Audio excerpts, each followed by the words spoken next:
అందరికీ నమస్కారం. ఈరోజు పవిత్ర వైశాఖ శనివారం ఆ శ్రీనివాసుడికి ఎంతో ఇష్టమైన రోజు. ఈరోజు అదృష్టవంతులు మాత్రమే ఈ పవిత్ర కథను వింటారు. ఈ కథను ఈరోజు వింటే మీ బాధలు, ఇంట్లో దరిద్రం పోయి తిరుగులేని ఐశ్వర్యం కలుగుతుంది. తెలిసి తెలియక చేసిన మహాపాపాలైన పోతాయి. తప్పక వినవలసిన ఆ కథ ఏమిటో ఈ వీడియోలో తెలుసుకుందాం. పూర్వకాలంన మగధ సామ్రాజ్యంలో విష్ణుచిత్తుడు అనే శ్రీవారి ప్రియభక్తుడు ఉండేవాడు. అతనికి 9 మంది స్త్రీ సంతానం కలిగి అతనికి ఎంతో పాండిత్యం కలిగిన మిక్కిలి పేదరికంతో బాధపడుతూ ఉండేవాడు. విష్ణుచిత్తుని భార్య బారామతి ఎప్పుడు కూడా శ్రీమన్నారాయణ్ణి ప్రార్థిస్తూ ఉండేది.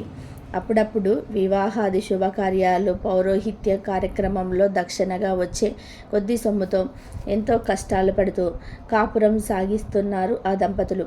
కుమార్తెలకు యుక్త వయస్సు సమీపించింది. తారామతికి ఎప్పుడు వీరి వివాహం ఎలా జరిపించాలా అని చెప్పేసి చింతగా ఉండేది. ఆ శ్రీనివాసుడిని ప్రార్థిస్తూ కాలం గడుపుతూ ఉండేది.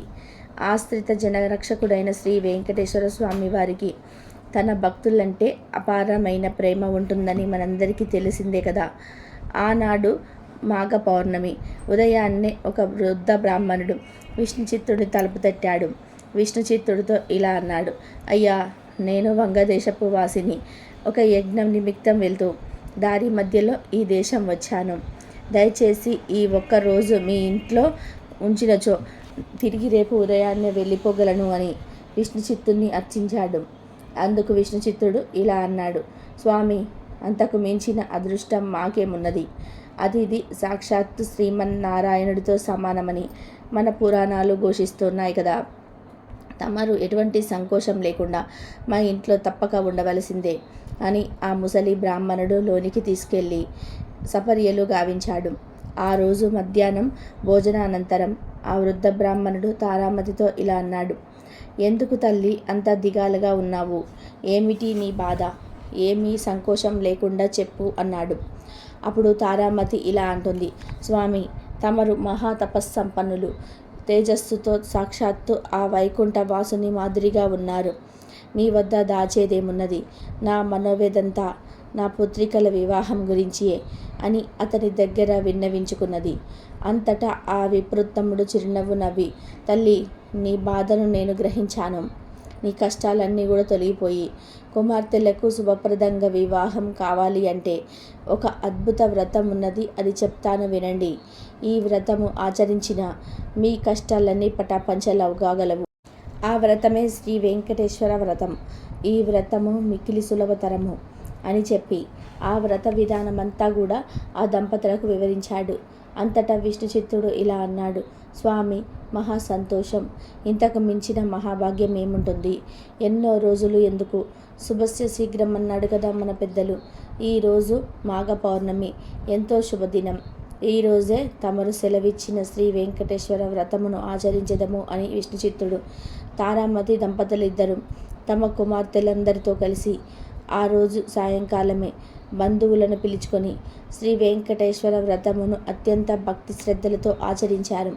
వచ్చిన భక్తులందరూ వ్రతం పూర్తయిన పిమ్మట తీర్థ ప్రసాదములు స్వీకరించి తమ తమ గృహాలకు వెళ్ళారు. అప్పుడు విష్ణుచిత్తుడు వారు భార్య సమేతంగా ఆ బ్రాహ్మణోత్తమునికి పాదాభి నమస్కారములు గావించి తమ దంపతులను ఆశీర్వదించవలసిందిగా వేడుకున్నాడు. అప్పుడు ఆ బ్రాహ్మణోత్తముడు రథతీర్థ ప్రసాదాలు తాను కూడా స్వీకరించి మనోభిష్ట సిద్ధిరస్తు, శ్రీ లక్ష్మీ శ్రీనివాస కళ్యాణ సిద్ధిరస్తు అని ఆశీర్వదించాడు. ఇంతలో చీకటి పడి నిద్రా సమయమైనది. అంతటా విష్ణుచిత్తుడు ఆ బ్రాహ్మణుడికి ఒక చిరిగిన దుప్పటి ఇచ్చి కన్నీళ్ల పర్యంతంగా ఇలా అన్నాడు: స్వామి, కడు పేదవాడినైన నా వద్ద ఇంతకు మించి మంచి దుప్పటి లేదు. ఈ రాత్రికి నన్ను క్షమించి దీని అందే విశ్రమించవలసింది అని వేడుకున్నాడు. అందుకు ఆ బ్రాహ్మణుడు చిన్నవి నవ్వి ఏమీ చిందించవద్దు అని చెప్పి తాను బయట వసారాల్లో పడుకుంటానని చెప్పాడు. కొద్దిసేపటికే అందరూ నిద్రపు ఉపక్రమించారు. ఇక రాత్రి 4వ జామున ఉరుములు మెరుపులతో పెద్ద వర్షం మొదలైంది. అంతా కటిక చీకటి. గాఢాంధకారంలో కంటికి ఏమీ కానరావటం లేదు. విష్ణుచిత్తుడికి బయట పడుకున్న ఆ ముసలి బ్రాహ్మణుడు ఎలా ఉన్నాడో అని బెంగగా ఉన్నది. కానీ ఈ గాఢ అంధకారంలో ఏమీ కనిపించక ఎప్పుడెప్పుడు తెల్లవారుతుందా అని ఆ రాత్రి గడిపారు ఆ కుటుంబమంతా. ఎంతలో తెల్లవారింది. వాన తేలిక పడింది.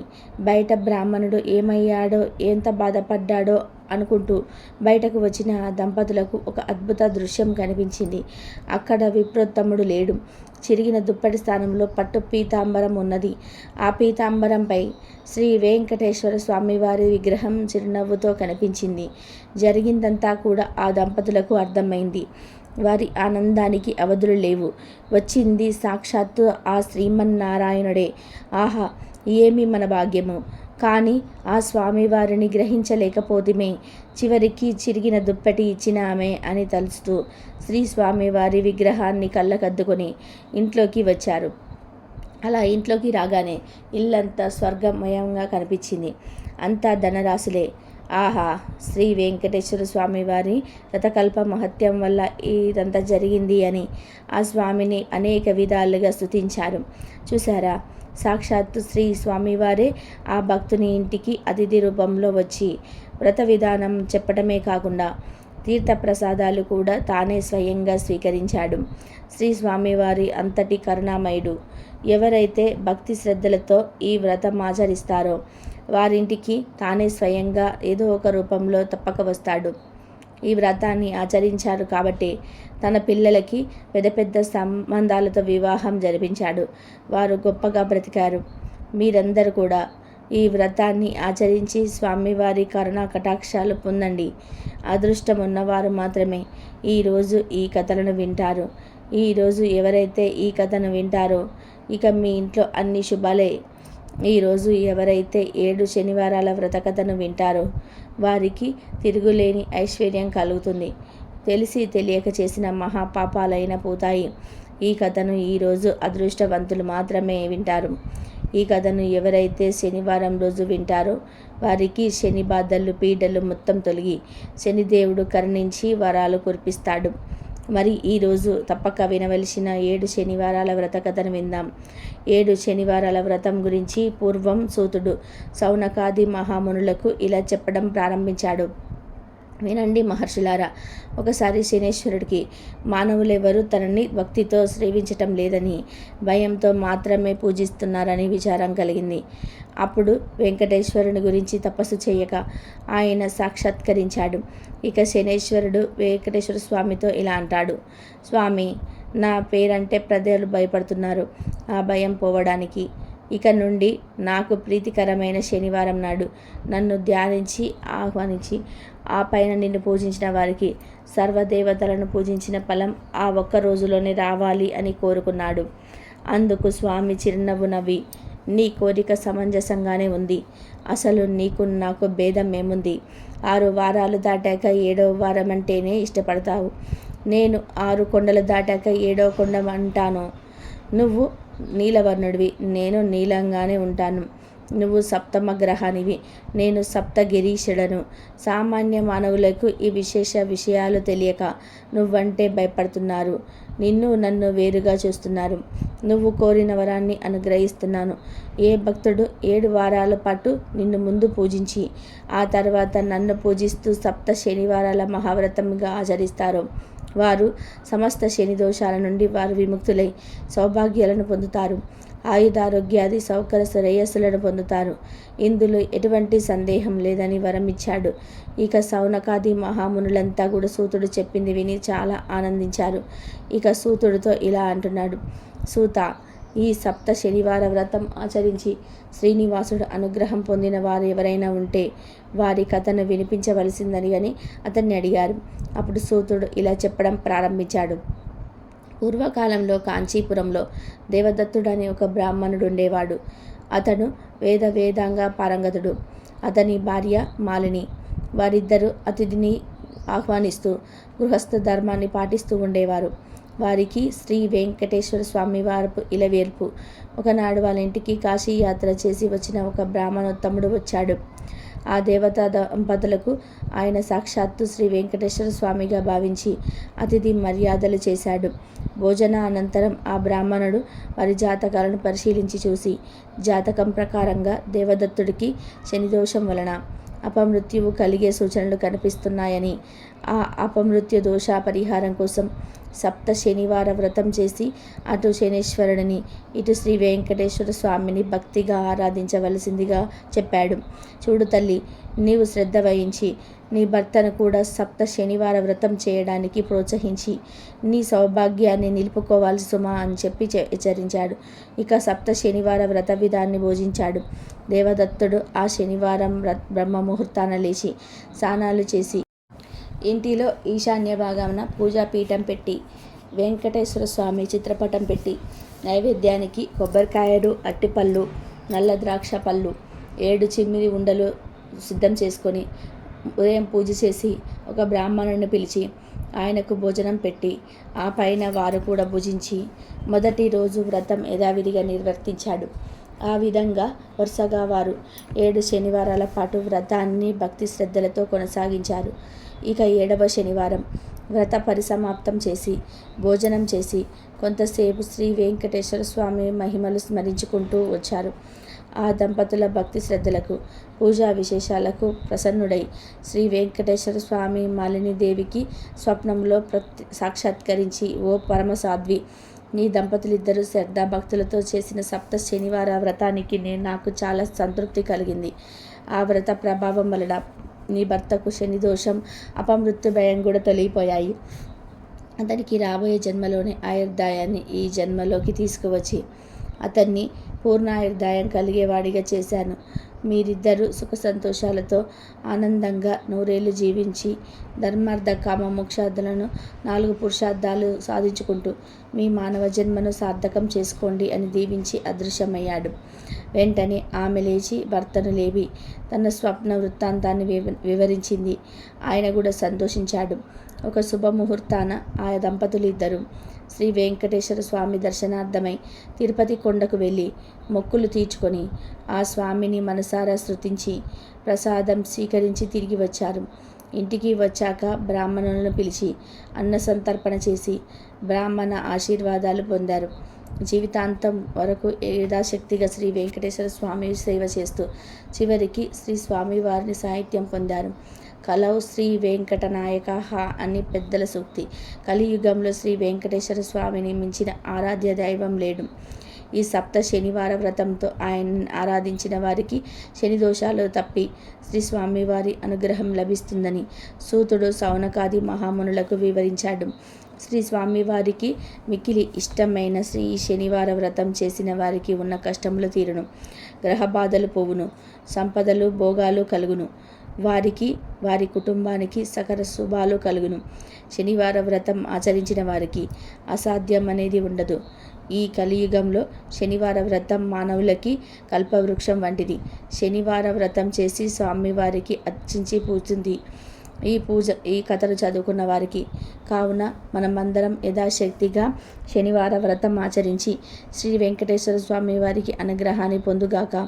ఈరోజు ఎవరైతే వడ్డీ కాసుల వారికి అప్పు కథని ఎవరైతే భక్తి శ్రద్ధలతో వింటారో వారికి ఆ శ్రీనివాసుడు దివ్య ఆశీస్సులు నేరుగా అంది తిరుగులేని ఐశ్వర్యం పొందుతారు.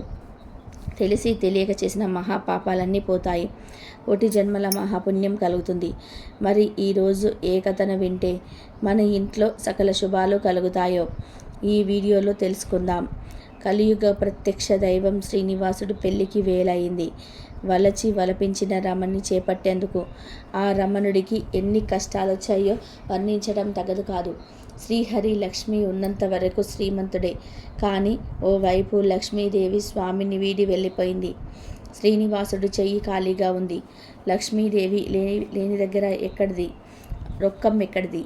మరోవైపు ఆడపెళ్లివారు ఆ గర్భ శ్రీమంతులు ఆకాశరాజుతో వీయమంటే మాటలా? ఆ మాటకు వస్తే శ్రీనివాసుడు ఏమాత్రం తగ్గలేదు. ఆయన కాని గాలం వేసి పరిస్థితులు పేదరికానికి దారితీశాయి. కాలాతీతుడు అయినటువంటి స్వామికి అన్నీ విచితమే అయినా విధిని విస్మరించరాదన్న మాట ఆ సందర్భం. కన్యాదాత ఆకాశరాజు, పెళ్లి కొడుకు బ్రహ్మాండరాజు. ఇక సందడే సందడి. దేవాది దేవతలు, వాదిదేవుడు, బ్రహ్మదేవుడు, వారి భార్యలు, పరివార జనాలు, ఋషులు అందరూ శ్రీనివాసుని కళ్యాణమూర్తిగా చూడాలని ఉవ్వెల్లూరుతూ విచ్చేశారు. కానీ డబ్బుల దాకా వచ్చేసరికి ఎక్కడైనా రాజకాని కాసుల లెక్కల్లో రేషన్ కూడా రొక్కమని అంటూ చాలా ధనం కావాలని, మరి ఎలా భోజనాలు పెట్టాలని అడిగారు. కాసులు ఏర్పాటు చేశారన్నాడు బ్రహ్మగారు. ఏం చేయాలా అని మదన పడుతున్న శ్రీనివాసుని పక్కకు పిలిచి ఆదివరాహస్వామి క్షేత్రంలో అశ్వత్థ వృక్షం దగ్గరికి తీసుకువెళ్ళాడు శివయ్య. ఆ చెట్టు ఎప్పటికీ అక్కడ ఉంది. అందరి ముందు అప్పు గురించి మాట్లాడితే పరువు దక్కదని భయపడ్డారేమో. మరి ఎందుకంటే ఆది దేవుడికైనా అప్పు ఒప్పోయి కదా. అలా పరమశివుణ్ణి అశ్వత్థ వృక్షం దగ్గర తీసుకువెళ్ళి, మన దగ్గర డబ్బులు లేకపోయినా పర్వాలేదు, కానీ నాకు బాగా డబ్బు గల స్నేహితుడు ఉన్నాడు, అప్పు చేయవయ్యా అని సలహా ఇచ్చాడు. నా పక్కన ఎప్పుడు కుబేరుడుగా ఉంటాడు. ఆయనను పిలిచి నీకు అప్పు ఇవ్వమని చెప్తాను అన్నాడు. ఇక శ్రీనివాసుడు సరేనని అన్నాడు. ఇక కుబేరుడిని పిలిచి శ్రీనివాసుకి అప్పు కావాలి, ఇవ్వమని అడిగారు. అప్పు ఇచ్చేవాడికి పుచ్చుకునేవాడు ఎంతటి వాడైనా సరే లోకువే కదా. ఇక కుబేరుడు ఇలా అన్నాడు, మీకు అప్పు ఇవ్వడానికి అభ్యంతరం ఏముంది, కానీ ఇది కలియుగం కాబట్టి వడ్డీలు పుచ్చుకుంటాం, అది తప్పేమీ కాదు కదా. మరి వడ్డీ ఇస్తేనే అప్పు ఎంత కావాలన్నా ఇస్తాను అన్నాడు. యుగ ధర్మానికి ఎవరైనా కట్టుకొనవలసిందే, అలాగే ఇస్తాను అన్నాడు పెళ్లి కొడుకు. ఇక కుబేరుడు ఇలా అన్నాడు, అయితే తీసుకుంటున్న అప్పుకి హామీ పత్రం రాయాలి అన్నాడు కుబేరుడు. రుణగ్రహి శ్రీనివాస, రుణదాత ధన్యస్వర అని రామసరి నోటు రాశారు. ఏ విలంబి నామ సంవత్సరే చైత్రశుద్ధ దశమి మాసరే అంటూ అశ్వత్థ వృక్షం కింద పడి 14 లక్షల రామచంద్రమూర్తి ముద్రలు కలిగిన బంగారు కాసులను, అంటే శ్రీరామ మాటలను ప్రతి 100 కాసులకి 1 కాసు వడ్డీ ఇచ్చేటట్లు, యుగాంతం అయ్యేసరికి అసలు తీర్చేటట్లు నోటు రాసి అయ్యా డబ్బు ఇయ్యమని అడిగాడు. నోటు రాసిచ్చినందుకు సంతోషమే, కానీ యుగ ధర్మం కనుక సాక్షి సంతకం ఉంటేనే డబ్బు ఇస్తాను అన్నాడు కుబేరుడు. ఇక శ్రీనివాసుడు చతుర్ముఖ బ్రహ్మ వంక చూశాడు. ఆయన నేను సాక్షి సంతకం చేస్తానన్నాడు.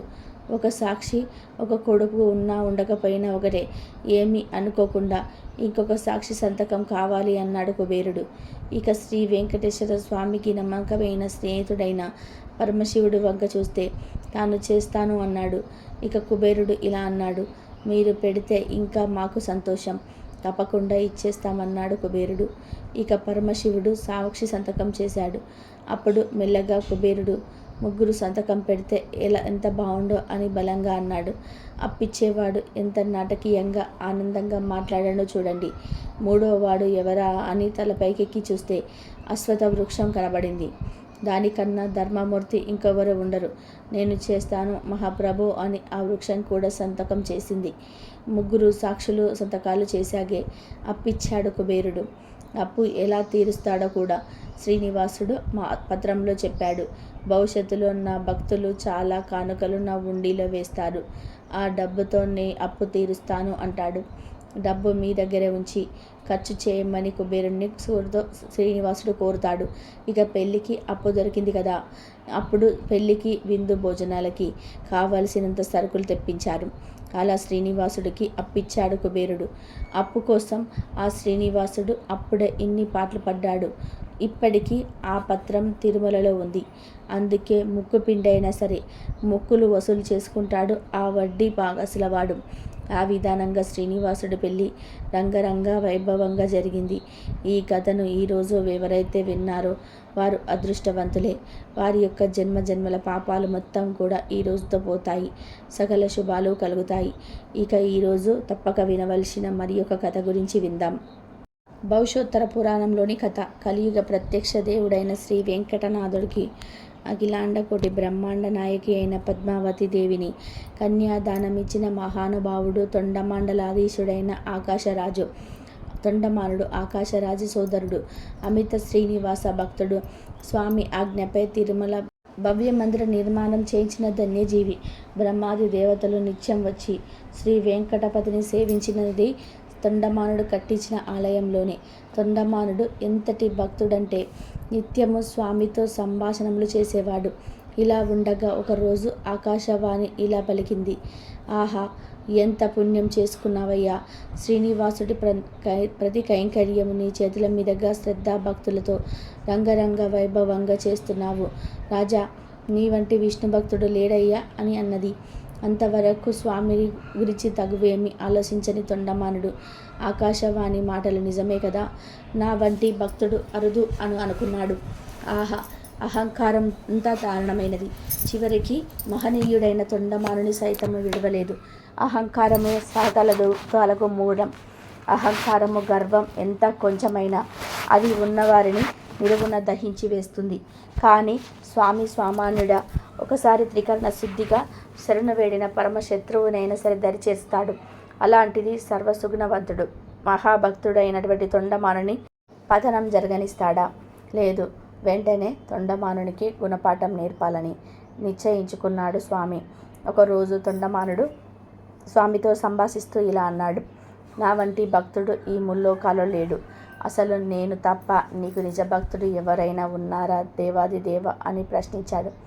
జగన్నాటక సూత్రధారి అయినప్పటికీ చిరుమందహాసంతో సమాధానమిచ్చి ఆ తొండమానుడికి గుణపాఠం చెప్పే నాటకానికి అప్పుడే శ్రీకారం చుట్టాడు. ఒకరోజు తొండమానుడు రోజులాగానే ఉదయాన్నే స్వామి దర్శనం చేసుకొని నిశ్చల భక్తితో ఆ పరమపురుషుని ధ్యానించి కలిదోష నివారణకుడైన శ్రీ పాదములను చూశాడు. శ్రీవారి పాదములను చుట్టూ ఉన్న కోట్లాది సౌర్య మండలాది వల్ల ప్రకాశిస్తున్న ఈ తొండమానుడు పూజించిన సువర్ణ కమలాలు ఆశ్చర్యం. కనులు మిర్మిట్లు కొలిపే ఇంతటి సువర్ణ కాంతులోను రాజుకు వారికి పోయే మట్టి అంటుకున్న కమలాలు తుడిసేలాలు కనిపెట్టాయి. ఇక వెంటనే ఇలా అనుకున్నాడు. ఏమిటి చిత్రం, వేసిన తలుపులు వేసినట్లే ఉన్నాయి. అయినా ఈ సుమాలి ఎక్కడికి అలా వచ్చాయి? నేను స్వామిని స్వర్ణకమలాలతో తప్ప పూజించను కదా అని అనుకొని నేరుగా స్వామినే ఈ ప్రశ్న వేశాడు. ఆ దయామయుడు చిరుమందహాసంతో ఇలా సమాధానం ఇచ్చాడు. చూడు నాయన, ఇక్కడికి కొంత దూరంలో ఉన్న పేదపల్లెలో ఒక సామాన్య కుమ్మరి ఉన్నాడు. అతని పేరు భీముడు. పాపం, అతనికి నేనంటే ఎంతో భక్తి ప్రేమ. అతని ఉండే ఇంటి మట్టి గోడలో ఒక గూడు చేసి అందులో నా కర్రబొమ్మ ఒక మలిచి అందులో నన్ను పాటించుకుంటూ పూజిస్తూ ఉంటాడు. ఎక్కడ భావిస్తే అక్కడ నేను నా బాధ్యత కదా. ప్రహ్లాదుని కథ నీకు తెలియనిది కాదు కదా. పాపం, అతనికి మంత్రతంత్రాలు తపోయోగాలు ఏమీ తెలియదు. అయినా కూడా త్రికరణ శుద్ధిగా నిరంతరం నన్ను ధ్యానిస్తూనే ఉంటాడు. తాను కుండలు చేస్తున్నా, అన్నం తింటున్నా ఎప్పుడు నా ఊసే నా ధ్యాసే. తన కులాచారం ధర్మం ఎల్లవేళలా పాటిస్తాడు. సూర్యోదయానికి పూర్వమే లేచి తనకు తెలిసిన రీతిలో సానాది శౌచములు ఆచరించి నా పేరు స్మరిస్తూ తులసి దళాలు సమర్పిస్తాడు. అక్కడ అతను వేసిన దళాలే నీకిక్కడ కనబడుతున్నాయి. అతనే కాదయ్యా, వారి కుటుంబమంతా కూడా అంతే. నా మాట నా పాట తప్ప వారికి ఏదీ రుచించదు. ఆ భీమ కులాది భక్తి ప్రాశాలకు బందీ అయిపోయానయ్యా. ఇక అదంతా విని విషయం తెలుసుకున్న తొండమానుడికి ఇక బాష్పపూరితమైన నయనాలతో రఘువు అని ఆర్తితో పిలిచి స్వామి పాదాలపై పడి, క్షమించు, నా వంటి భక్తుడు లేడని అహంకరించాను. నేను చూసిన ప్రపంచం ఎంత, నా అనుభవం ఎంత. నాపై దయతో నా బుద్ధి దోషాన్ని తొలగిట్టి నిజమైన భక్తుని చేశావు తండ్రి. ఇదిగో ఇప్పుడే వెళ్ళి భీముని దర్శనం చేసుకొని వస్తాను. నాకు సెలవివ్వు అని చెప్పి బయలుదేరాడు రాజు. ఇక భీముడు దర్శనం తీర్థయాత్రగా భావించి రాజు నడుచుకుంటూ వెళ్ళాడు. పుణ్యక్షేత్రాలకు కాలినడకన ప్రయాణం చేయాలి కదా. భీముని ఇల్లు చేరాడు రాజు. అక్కడికి వెళ్ళగానే భీముని ఇల్లు స్వామి భజనతో మారుమ్రోగుతుంది. ఇక తొండమాన్ చక్రవర్తి భీముని పాదాలపై పడి, అయ్యా, ఆ శ్రీనివాసుని ద్వారా నీ మహత్యం తెలుసుకున్నాను. సాక్షాత్ ఆ శ్రీమన్నారాయణుడే నీ భక్తిని కొనియాడాడయ్యా. నీ పాదధూళి తాకి పునీతుని అయిపోదామని వచ్చాను అని అన్నాడు తొండమానుడు.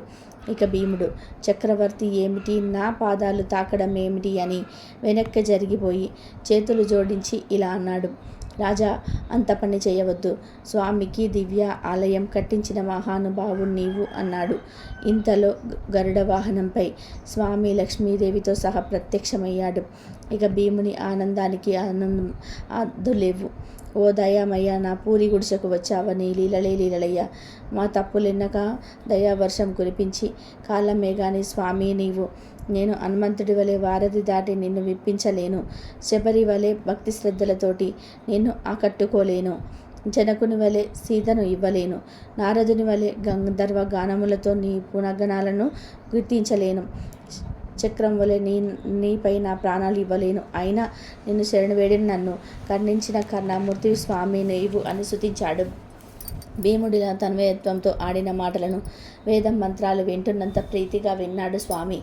మహాభక్తుడైన భీముడి భార్య తమాలిని కూడా గద్గద స్వరంతో అమ్మవారిని కీర్తించింది. ఆదిదేవుడు మహాలక్ష్మి స్వయంగా తన ఇంటికి వచ్చారు. వారికి ఇవ్వదగినది ఏమీ లేదే అని బిడియపడింది. అది గమనించిన శ్రీనివాసుడు ఇలా అన్నాడు, తమ్మాలిని, నీ చేతితో ఏది వండి ఇచ్చిన తింటానమ్మా అని అన్నాడు. అక్క తమాలిని ఇంకా సంతోషానికి పట్టపగ్గాలు లేవు. తనకు పెద్దల వల్ల తెలిసినంతలో యథాశక్తిగా శుచితో తామర తోటలలో వంటకాన్ని వండి లక్ష్మీ నారాయణులకు వడ్డించినది. తృప్తిగా ఆలకించారు అలుపేలు మంగా శ్రీనివాసులు. తొండమానుడు చూస్తుండగానే దివ్య శరీరధారులై వైకుంఠ ధామానికి చేరారు భీమకులాల దంపతులు. ఇదంతా కూడా ఆశ్చర్యంగా చూసిన తొండమానుడు, ప్రభు, నా సంగతేమిటి అని ప్రాధేయపడ్డాడు. అప్పుడు జగన్నాథుడు ఇలా అన్నాడు, రాజా, తర్వాత జన్మలో నీవు విరాగివై నా ఏకాంత భక్తుడవవుతావు. అప్పుడు తప్పక నీకు ముక్తి లభిస్తుంది అని చెప్పి తొండమానుడి ఊరడించాడు. ఇలా తొండమానుడికి భీముడికి ముక్తిని ప్రసాదించాడు శ్రీ వెంకటేశ్వరుడు. అహంకారం ఎంతటి వారికైనా ఎంత కొంచెమైనా తగదు. మహనీయుడైన తొండమానుడికి అహంకారం ఉండడం వలన భంగపాటు తప్పలేదు. ఇక సామాన్యులమైన మన సంగతి ఏమిటి? కాబట్టి మనం ఎల్లప్పుడూ విధేయతలతో ఉండాలి. ధర్మం, కర్తవ్యం పాటిస్తూ స్వామిని నిష్కల్మష భక్తితో కోల్చేవారికి కరుణిస్తాడు ఆ భగవంతుడని నిర్ణయించాడు భీముడు. కులం కన్నా గుణం ప్రధానం కదా, కాబట్టి అదృష్టవంతులు మాత్రమే ఈ కథను వింటారు. ఈ కథను ఈరోజు ఎవరైతే వింటారో మీ ఇంట్లో సకల శుభాలు కలుగుతాయి. ఈరోజు శ్రీవారి కళ్యాణం కథను ఎవరైతే వింటారో వారి ఇంట్లో అన్ని శుభాలే కలుగుతాయి. ఎలాంటి పాపమైనా పోయి కోటి జన్మల మహాపుణ్యం వస్తుంది. జీవితంలో దరిద్రం దరిచేరదు. మరి ఎంతో పవిత్రమైన శ్రీవారి కళ్యాణం కథను ఇప్పుడు విందాం. పూర్వం మునులందరూ ఒకచోట సమావేశమై శ్రీ వెంకటేశ్వరుని వైభవం వర్ణింపమని సూతుణ్ణి ప్రార్థించారు. దానికి సూతుడు బ్రహ్మానంద భరితుడై, ఇంతకంటే వినదగినది చెప్పదగినది ఏముంటుంది? తప్పక చెప్తాను వినండి. కానీ ఇలా కథ చెప్పడం ప్రారంభిస్తాడు. కలియుగంలో వెంకటాచలం పరమ ప్రసక్తమైన పుణ్యక్షేత్రం.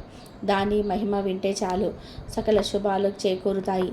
కృతయుగంలో వృషభాద్రి అని, త్రేతాయుగంలో అంజన పర్వతమని, ద్వాపర యుగంలో శేషశైలం అని పిలువబడే గిరివరమే కలియుగంలో వెంకటాచలం అని పేరు వహించింది. యుగ భేదాలు బట్టి ఆ పర్వతానికి నామభేదాలు ఏర్పడ్డాయి. వేమ్లెస్ కట అనగా సర్వ పాపాలను దహించేది అని అర్థం. పూర్వం అశ్వకాది మహామురుషులు గంగాజలంలో యజ్ఞం చేయటానికి పూరుకున్నారు. నారద మునిషి అక్కడికి వచ్చి, మీరు ఈ యాగం ఎందుకు చేస్తున్నారు? ఈ ప్రతిఫలం ఎవరికి చెందుతుంది? దేవతలలో ధ్యానింపదగిన వారెవరు అని ఒకరిని ప్రశ్నించారు. ఆ పలుకులు విని యోగులందరూ కూడా సంశయంలో పడతారు. ఎటు తేల్చలేక సందేహం నివారింపమని గురు మహర్షిని వేడుకుంటారు.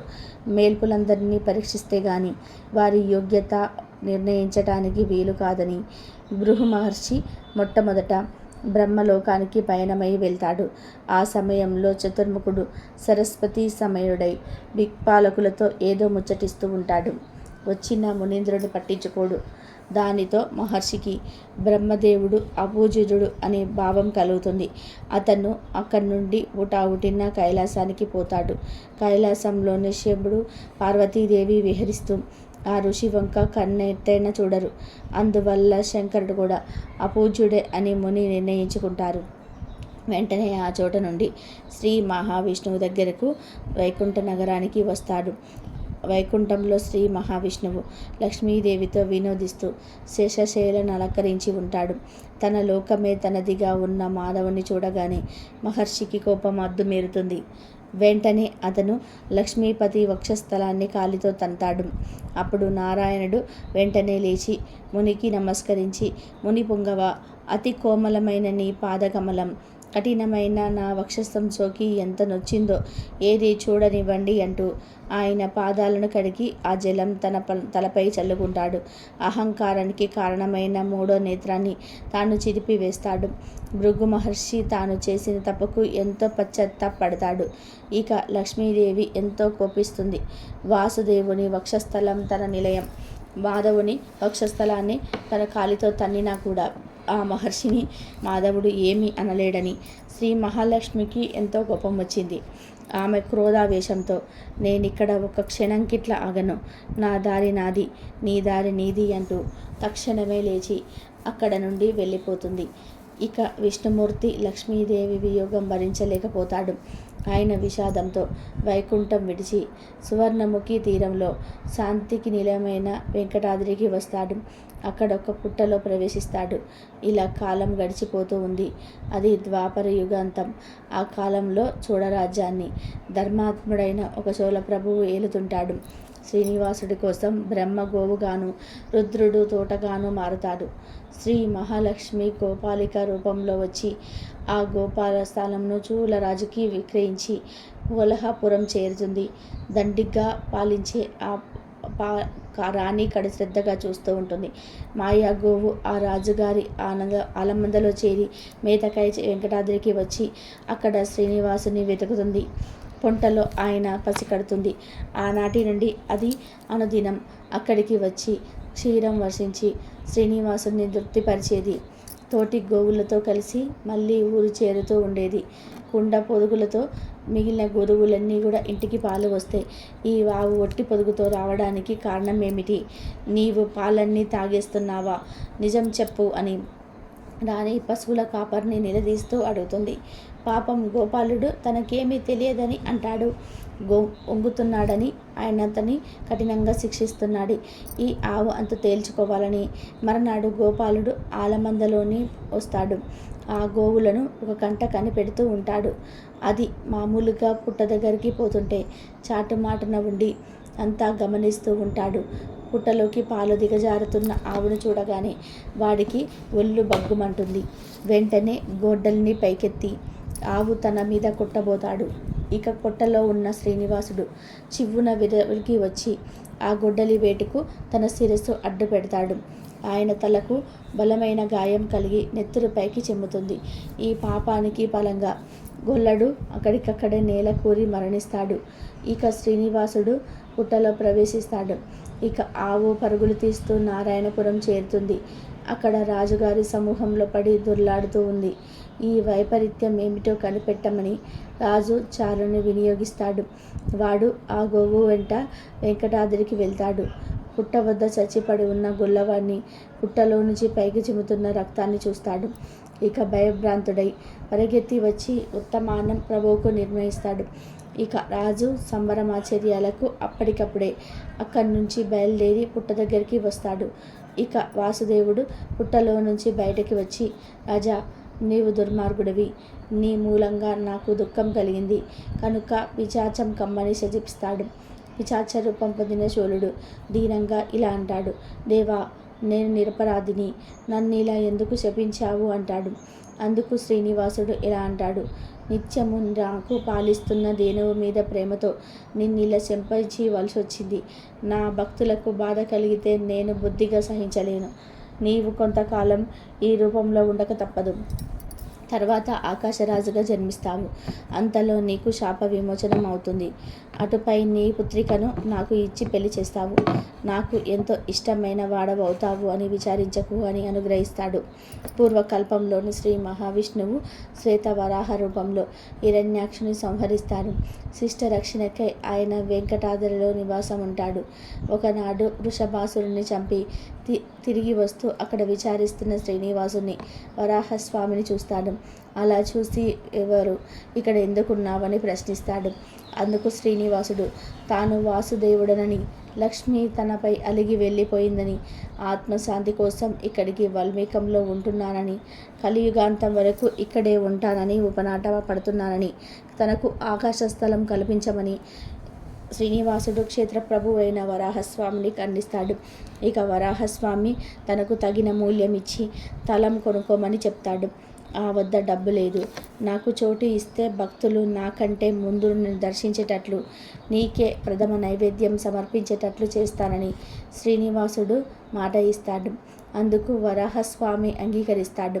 ఈ విధంగా ఏకభుక్తులైన స్వామిలిద్దరూ భక్తుల కొరకు వెంకటాద్రిలోనే వినోదం సలుపుతారు.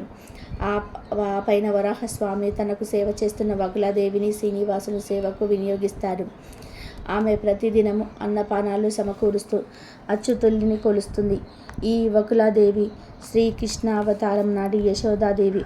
యశోదగా కృష్ణుణ్ణి ఎంతగానో లాలించినా పాలించినా ఆమెకప్పుడు పుత్రమోహం తీరలేదు.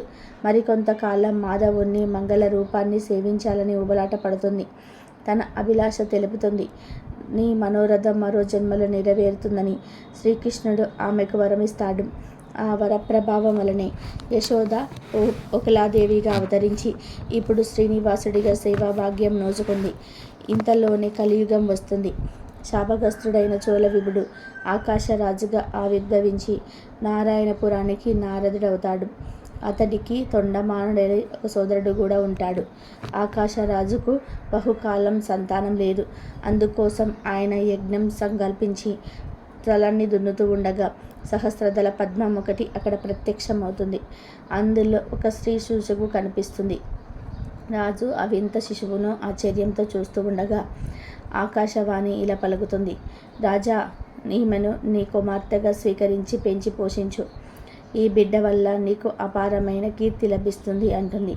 ఇక రాజు ఎంతో సంతోషించి ఆ పసికందును పద్మి అయిన దరిద్రీదేవికి అప్పగించి పద్మం నుండి ప్రభవించింది గనక ఆమెకు పద్మావతి అని నామకరణం చేస్తారు. పద్మావతి ఇంటికి వచ్చిన శుభవేళ ఎలాంటిదో కానీ వెంటనే రాణి మళ్ళీ గర్భం దాలుస్తుంది. నవమాసాలు నిండి ఒక పుత్రుణ్ణి కంటుంది. అతడికి ఆకాశరాజు వసుదానుడు అనే పేరు పెడతారు. రాజదంపతులు బిడ్డలిద్దరిని అల్లార ముద్దుగా పెంచుకుంటారు. పద్మావతి యుక్త వయసుకురాలవుతుంది. తండ్రి ఆమెకు అన్ని విధాలుగా అనుకూలుడైన వరుణ్ణి కొరకు అన్వేషిస్తూ ఉంటాడు. ఒకనాడు చెలికత్తెలతో పద్మావతి ఉద్యానంలో వివరిస్తూ ఉంటుంది. అక్కడికి ఆకస్మికంగా నారదుడు వచ్చి ఆమె చెయ్యి చూసి, నీకు లోకేశ్వరుడైన నారదుడిగా కానున్నాడని జోష్యం చెప్పి అంతర్ధానం అవుతూ ఉంటాడు.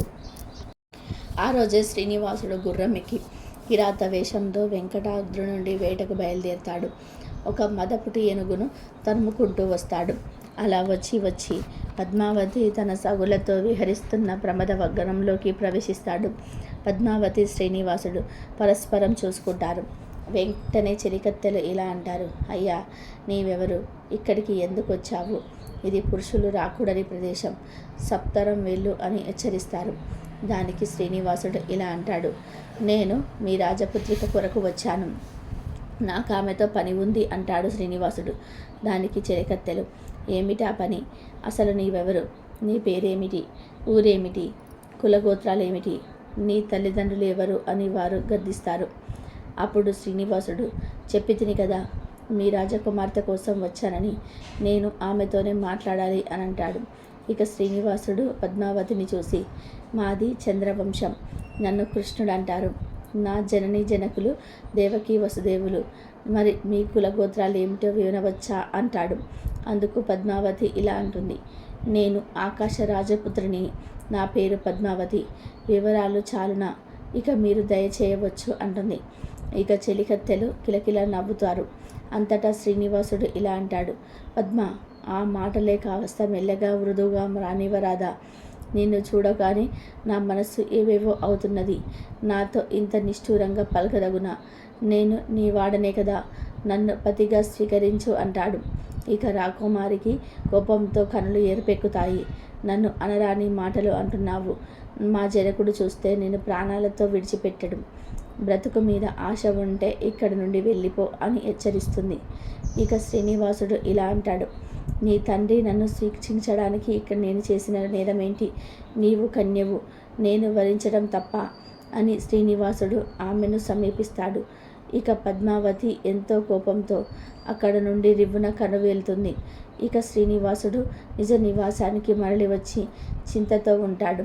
ఇక వకులాదేవి వచ్చి కన్నీరు కారుతున్న శ్రీనివాసుని చూసి కలవరపడి కారణం అడుగుతుంది. అతను తాను వేటకై వెళ్ళి ఒక ఉద్యానవనంలో పద్మావతి అనే కన్యని చూశానని, ఆమెను తన దానిగా చేసుకోవాలని, అలా జరగకపోతే తాను జీవించలేనని చెప్తాడు. అందుకు వకులాదేవి సంభ్రమంతో ఆ కన్య తండ్రి ఎవరు, నివాసం ఎక్కడ అని అడుగుతుంది. ఇక శ్రీనివాసుడు ఇలా అంటాడు, ఆమె నారాయణపురం పాలించే ఆకాశరాజు కూతురు అని అనగానే వకులాదేవి సంతోషించి వెంటనే కన్యను అడగడానికై నారాయణపురానికి ప్రయాణమై వెళ్తుంది. అక్కడ పద్మావతి కిరాత వేషంలో వచ్చిన మాధవుడిపై మనసు పడి అన్నపానీయాలు విసర్జించి చింతతో చిక్కి సగమవుతుంది. ఇక చెలికత్తెలు ఉద్యానవనంలో జరిగిన సంగతంతా కూడా పూసగుచ్చినట్లు ఆమె తల్లిదండ్రులకు మనవి చేస్తారు. రాజదంపతులు ఆలోచనలో పడతారు. ఎంతలో శ్రీనివాసుడు ఎరుకలసాని వేషంలో ధరణీదేవి దగ్గరికి వస్తాడు. రాజపత్ని తనకు కుమార్తె పరిస్థితి వెంట పెట్టుకొని సోది చెప్పమని ఎరుకలసానిని కోరుతుంది. శ్రీ వెంకటేశ్వరుడు, నీ కూతురు కిరాత వేషంలో వేటకై వచ్చిన శ్రీనివాసుని ఉద్యానవనంలో చూసి మోహించింది. ఆయనకేమీనిచ్చి పెళ్లి చేస్తే ఆమె బాధ తీరుతుంది. అలా జరగకపోతే వేదనతో ఆమె చనిపోతుంది. ఇప్పుడే శేషశైలం నుంచి ఒక వృద్ధురాలు పెళ్లి రాయబారానికై మీ చెంతకు వస్తుంది. మీరు సంశయం పడకుండా వెంటనే వివాహ నిర్ణయం చేసుకో అని చెప్పి వెళ్ళిపోతారు. ఎరకలసాని అలా వెళ్ళగానే వకులాదేవి ధరణీదేవి దగ్గరికి వస్తుంది. తాను కన్యార్థమై వెంకటాద్రి నుండి వచ్చానంటూ శ్రీనివాసుని కులగోత్ర నామ నక్షత్రాన్ని వివరిస్తుంది.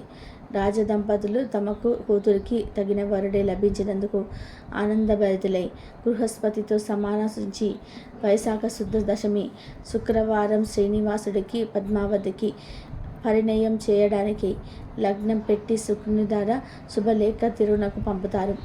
ఈలోక తన రాకకే ఎదురు చూస్తున్న వెంకటేశ్వరుడితో వకులాదేవి తాను కార్యం పండించుకొని వచ్చానని చెప్పి ఆనందపరుస్తుంది. తర్వాత సుఖ సందేశం అందక స్వామి పొంగిపోతాడు. తర్వాత వెంకటాచలపతి తన పరిణయోత్సవానికి బ్రహ్మ రుద్రాది దేవతల గణాన్ని ఆహ్వానిస్తాడు. వారందరూ శేషాచలానికి సపరివారంగా తరలి వస్తారు. వచ్చిన వారినందరినీ వెంకటరమణమూర్తి ఆదరిస్తాడు. లక్ష్మీ లేని పెళ్లి కాదని గోవిందుడు కొల్హాపురం నుండి శ్రీదేవిని రప్పిస్తాడు. ఆమె వెంకటాద్రికి వచ్చి తాను చెప్పిన వేదవతినే పరంధాముడు పరిణయం ఆడబోతున్నందుకు ఎంతో మురిసిపోతుంది. శ్రీలక్ష్మి శ్రీనివాసుడికి మంగళస్నానం చేపిస్తుంది.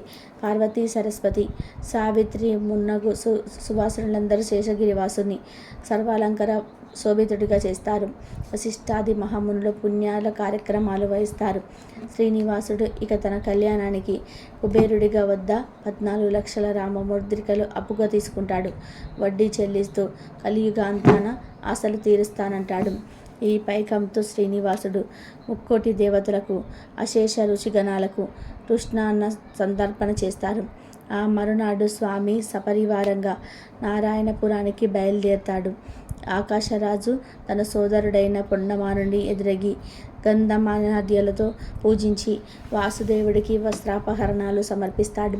ఆ రాత్రి ఆకాశరాజు పతిత పావనుడైన పరమాత్ముని పరివారానికి భోజనాది సకల సౌకర్యాలను సమకూర్చి వాళ్ళనందరినీ కూడా సంతోషపెడతాడు. మరునాడు సాయంకాలం వరపూజ జరుగుతుంది. ఇక ఆకాశరాజు మంగళ వాయిద్యాల మధ్య శ్రీనివాసుని ఏనుగు మీద ఊరేగిస్తూ వివాహ మంటపానికి తీసుకొని వస్తాడు. అక్కడ తొండమానుడి భార్య స్వామికి కర్పూర నీరాజనం ఇస్తుంది. ఇక వరుడు రత్నపీఠం వధిస్తాడు. ఆ నిమిషులు ఋషులు పరిణయోత్సవం తిలకించాలని కుతూహలంతో కిక్కిర్చి కూర్చుంటారు. పురోహితుడు సంకల్పం చెప్తుండగా ఆకాశరాజు మల్లెపర్కం ఇచ్చి శ్రీనివాసుని పాదాలు పన్నీటితో కడుగుతాడు. గంధ పుష్పాలతో అర్చిస్తాడు. ఇంతలో సుముహూర్తం సమీపిస్తుంది. ఇక శ్రీనివారు పద్మావతి చేతికి కంకణం కడతాడు. దివ్య శంఖాలు తిరుచిరణాలు వేణు వీరామ్ర మృగాది వాయిద్య ధ్వనులు మిల్లు ముడుతుండగా సిగ్గు బరుగున తల వంచి కూర్చున్న పద్మావదేవి కంఠంలో స్వామి మంగళసూత్రం ముడివేస్తాడు. పిమ్మట వధూవరులు ముత్యాల తరంబ్రాలు పోసుకుంటారు. తక్కిన పెళ్లి తతంతమంతా శాస్త్రోక్తంగా జరిగిపోతుంది. ఇక దేవతలు ఋషులు ఆ దివ్య దంపతులని ఆశీర్వదిస్తారు. ఆకాశరాజు అంగరంగ వైభవంగా పెళ్లి జరిపి అల్లుడికి కోటి నిష్కాలు అనంత కోటి ఆభరణాలు కానుకగా ఇస్తారు. పెళ్లికి వచ్చిన పిల్లలను, పెద్దలను, బంధుమిత్రులను ఎంతో చిత్రంగా సత్కరిస్తారు. ఇక శ్రీనివాసుడు పద్మావతి సమేతంగా బ్రహ్మాది దేవతలతో వెంకటాద్రికి బయలుదేరతాడు. వివాహ దీక్ష వలన ఆయన 6 మాసాల వరకు కొండెక్కరాదు కనుక సువర్ణముఖి తీరంలో అగస్త్యాశ్రమంలో అంతవరకు ఉండాలని నిశ్చయించుకుంటారు. దేవతలు దేవుడి వద్ద సెలవు పుచ్చుకొని నిజ నివాసాలకు వెళ్ళిపోతారు. మహాలక్ష్మి కోల్హాపురానికి మళ్ళీ వెళ్ళిపోతుంది. ఈ విధంగా పద్మావతి శ్రీనివాసుల కళ్యాణం అంగరంగ వైభవంగా జరుగుతుంది. ఈ కథను ఈరోజు ఎవరైతే వింటారో వారి ఇంట్లో అన్ని శుభాలే కలుగుతాయి. ఎలాంటి పాపాలైనా పోయి కోటి జన్మల మహాపుణ్యం వస్తుంది. జీవితంలో దరిద్రం దరిచేదదు. కాబట్టి ఈ కథను విన్నవారికి అదృష్టం వరిస్తుంది. ఆయురారోగ్య అష్టైశ్వర్యాలు వస్తాయి. ఆ స్వామివారి శ్రీ వెంకటేశ్వర స్వామివారి అనుగ్రహం కలిగి ఆయురారోగ్య అష్టైశ్వర్యాలతో ఉంటారు. ఇంతవరకు చూసినందుకు ధన్యవాదాలు. Please like, share, subscribe.